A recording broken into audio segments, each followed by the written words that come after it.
مولاي صل وسلم دائما أبدا على حبيبك الحمدللہ رب العالمین والصلاة والسلام علی رسولہ الکریم اما بعد۔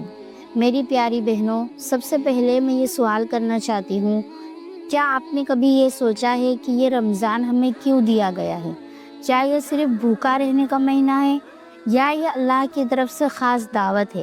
اگر یہ ویڈیو آپ دیکھ رہے ہیں تو سمجھ لیجئے کہ اللہ تعالیٰ نے آپ کو اپنی رحمت میں شامل ہونے کا موقع دیا ہے، اور یہ موقع ہر کسی کو نصیب نہیں ہوتا۔ رمضان کیا ہے؟ رمضان صرف ایک مہینہ نہیں ہے، یہ گناہوں کو دھونے کا مہینہ ہے، یہ دلوں کو بدلنے کا مہینہ ہے، یہ اللہ کے قریب ہونے کا مہینہ ہے۔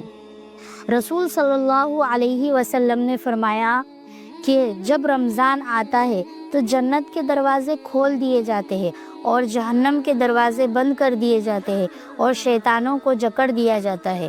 تو سوچیے آپ کہ جب جہنم کے دروازوں کو بند کر دیا جائے اور جنت کے دروازوں کو کھول دیا جائے اور شیطان جو سب سے بڑا دشمن ہے اس کو زنجیروں میں بند کر دیا جائے، تو پھر کیا چیز ہے جو ہمیں عمل سے روک سکتی ہے، جو ہمیں اللہ کے قریب ہونے سے روک سکتی ہے؟ ایک حقیقت جس پر ہمیں غور کرنا چاہیے، ہم ہر سال رمضان کا انتظار کرتے ہیں اور رمضان آتا ہے اور چلا بھی جاتا ہے، لیکن ایک بات آپ سوچیے کہ کتنے لوگ ایسے تھے جو پچھلے رمضان ہمارے ساتھ تھے لیکن آج وہ اس دنیا میں نہیں ہیں۔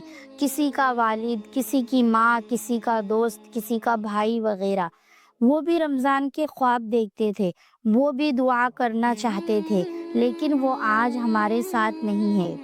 اور ہمیں اللہ نے ایک اور رمضان دیا ہے۔ یہ صرف مہینہ نہیں ہے، یہ اللہ کی طرف سے ایک موقع ہے۔ رمضان رحمت ہے۔ اللہ تعالیٰ قرآن کریم میں فرماتے ہیں کہ اے ایمان والو، تم پر روزے فرض کیے گئے ہیں جیسے تم سے پہلے والوں پر فرض کیے گئے تھے، تاکہ تم پرہیزگار بن جاؤ۔ اس آیت میں اللہ تعالیٰ فرما رہا ہے کہ تمہیں روزے اس لیے دیے گئے تاکہ تم پرہیزگار بن جاؤ، تقوی والے بن جاؤ۔ تقوی کیا ہے؟ تقوی نام ہے اللہ سے ڈرنے کا، تقوی نام ہے گناہوں سے بچنے کا، تقوی نام ہے پرہیزگاری کا۔ رمضان ہمیں کیوں بدلنا چاہیے؟ ہم سب جانتے ہیں کہ ہم کامل نہیں ہیں، ہم سے گناہ ہو جاتے ہیں، ہم سے غلطیاں ہو جاتی ہیں، نماز میں سستی ہو جاتی ہے، کبھی زبان سے غلط بات، کبھی دل میں حسد، لیکن رمضان ہمیں سکھاتا ہے کہ اللہ کی رحمت بہت بڑی ہے۔ رسول صلی اللہ علیہ وسلم نے فرمایا، جو شخص ایمان اور ثواب کی نیت سے رمضان کے روزے رکھے، اس کے پچھلے گناہ معاف کر دیے جاتے ہیں۔ پورے سال کے گناہ اللہ صرف رمضان کی برکت سے معاف کر دیتے ہیں۔ رمضان کی خاص عبادتیں۔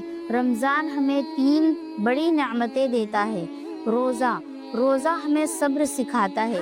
روزہ بھوکوں کا احساس دلاتا ہے، یہ ہمیں صبر سکھاتا ہے، یہ ہمیں بھوکوں کا احساس دلاتا ہے، یہ ہمیں نفس کو کنٹرول کرنا سکھاتا ہے۔ قرآن، یہ وہ مہینہ ہے جس میں قرآن نازل کیا گیا۔ اللہ تعالیٰ فرماتے ہیں، رمضان وہ مہینہ ہے جس میں قرآن نازل کیا گیا، جو لوگوں کے لیے ہدایت ہے۔ دعا، رمضان دعاؤں کا مہینہ ہے۔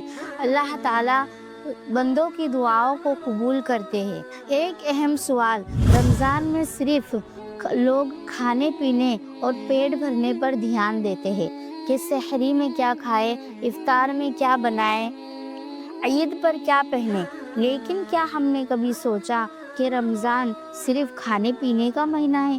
یہ اللہ کے قریب ہونے کا مہینہ ہے۔ رمضان کا استقبال کیسے کریں؟ اگر ہم اللہ کے قریب ہونا چاہتے ہیں تو ہمیں رمضان کو بدلنا ہوگا، رمضان کی تیاری کرنی ہوگی، توبہ کریں۔ سب سے پہلے اللہ سے اپنے گناہوں کی معافی مانگے، نماز کی پابندی کرے۔ رمضان نماز کو بہتر بنانے کا بہترین موقع ہے۔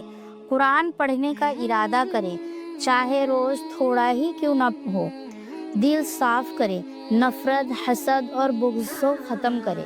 رمضان ایک مہمان ہے۔ مہمان ہمیشہ کے لیے نہیں آتا، کچھ دن کے لیے آتا ہے اور پھر چلا جاتا ہے۔ جب رمضان ہم سے رخصت ہوگا تو کیا ہم خوش ہوں گے یا غمگین؟ اگر ہم رمضان کو ضائع کیا ہوگا تو ہمیں افسوس ہوگا۔ ایک لمحہ سوچئے، جب رمضان ہم سے رخصت ہوگا تو کچھ لوگ رو رہے ہوں گے اور کچھ خوش ہوں گے۔ وہ لوگ رو رہے ہوں گے جنہوں نے اللہ کو پا لیا ہوگا اور انہیں ڈر ہوگا کہ شاید اگلا رمضان ہمیں نہ نصیب ہو۔ رمضان میں ہمارا مقصد ہمیں صرف روزہ نہیں رکھنا ہے، ہمیں خود کو بدلنا ہے، ہمیں اپنی نماز ٹھیک کرنی ہے، ہمیں اپنی زبان ٹھیک کرنی ہے، ہمیں اپنے اخلاق درست کرنے ہیں۔ رمضان زندگی بدل سکتا ہے۔ اگر کوئی شخص سچے دل سے رمضان کے روزے رکھے صرف اللہ کے لیے تو رمضان اس کو بدل دے گا۔ کچھ لوگ ایسے ہوتے ہیں جو صرف رمضان میں عبادت کرنا شروع کرتے ہیں، رمضان میں قرآن پڑھنا شروع کرتے ہیں، نماز کی طرف آتے ہیں۔ رمضان ایک نیا آغاز ہے۔ اگر آپ سے گناہ زیادہ ہو گئے، اگر آپ اللہ سے دور ہو گئے تو رمضان ایک بہترین موقع ہے اللہ کے قریب ہونے کا۔ میری پیاری بہنوں، رمضان صرف کھانا بنانے کا مہینہ نہیں ہے، یہ عبادت کا مہینہ ہے اور سال میں ایک بار آتا ہے، تو اس میں کچھ وقت صرف اللہ کے لیے نکالے۔ آج عہد کرے کہ رمضان میں کم سے کم ایک پارہ نہیں تو جتنا ہو سکے اتنی تلاوت کریں گے۔ ہم سب رمضان کو ضائع نہیں کریں گے، ہم اللہ کے قریب ہوں گے، ہم اپنی زندگی بدلنے کی کوشش کریں گے۔ یا اللہ ہمیں رمضان کی قدر کرنے والا بنا، ہمیں سچے دل سے توبہ کرنے کی توفیق عطا فرما اور ہمارے گناہوں کو معاف فرما، اور ہمیں رمضان کا پورا فائدہ اٹھانے کی توفیق عطا فرما۔ اگر آپ چاہتے ہیں اس رمضان میں ہم رمضان کا پورا فائدہ اٹھائیں تو ویڈیو کو شیئر کریں تاکہ دوسروں تک یہ پیغام پہنچے، اور اس رمضان سیریز کے لیے آن لائن مومنہ مدرسہ کورس کو سبسکرائب کریں۔ جزاک اللہ خیر۔ السلام علیکم ورحمۃ اللہ وبرکاتہ۔